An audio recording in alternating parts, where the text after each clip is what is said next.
এখন আমি রান্না করব লাউ দিয়ে চিংড়ি মাছ।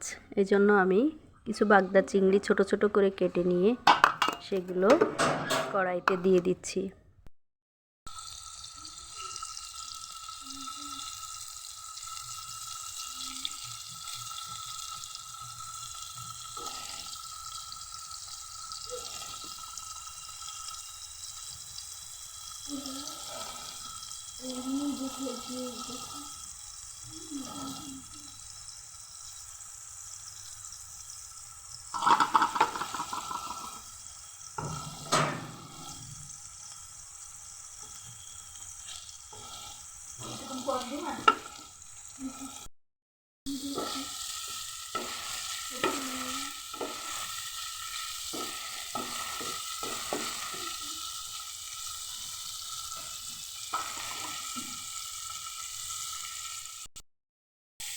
হয়ে গেছে চিংড়ি মাছগুলো ভাজা।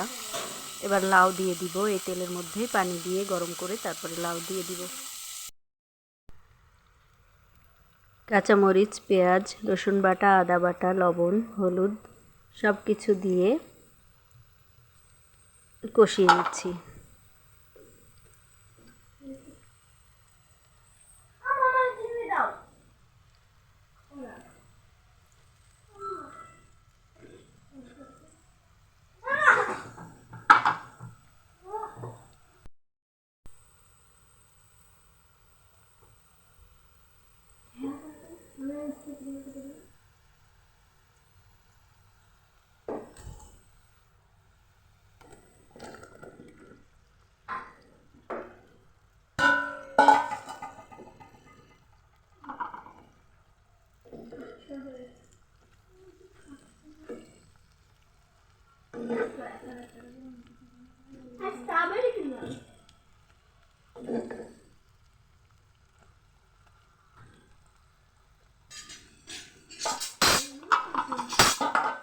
এবার ঢাকনা দিয়ে ঢেকে দিচ্ছি। মাঝে মাঝে ঢাকনা উঠিয়ে ভালো করে নেড়ে চেড়ে দিতে হবে।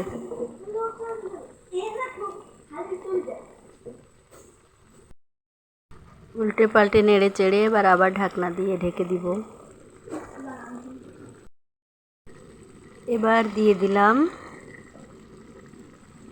সেই প্রতীক্ষিত বাগদা চিংড়িগুলো।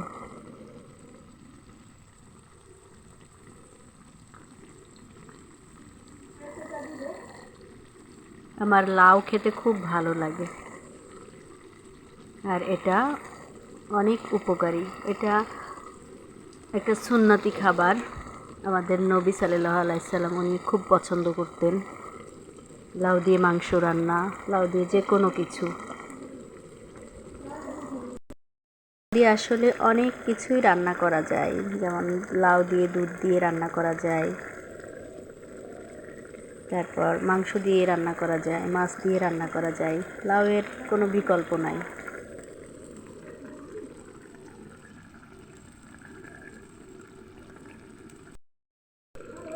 তবে চিংড়ি দিয়ে লাউ রান্নাটা আমার কাছে একটা অসাধারণ টেস্টি খাবার।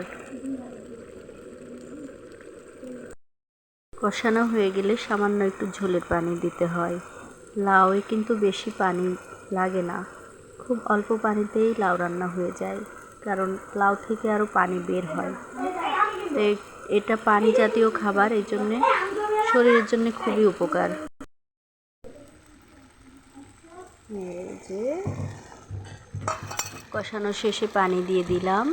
এখন ঝোল হয়ে গেলে নামিয়ে ফেলবো। অবশেষে হয়ে গেল লাউ দিয়ে চিংড়ি মাছ রান্না। কেমন হয়েছে? তুমি খাবা? আমি খেতে চাই।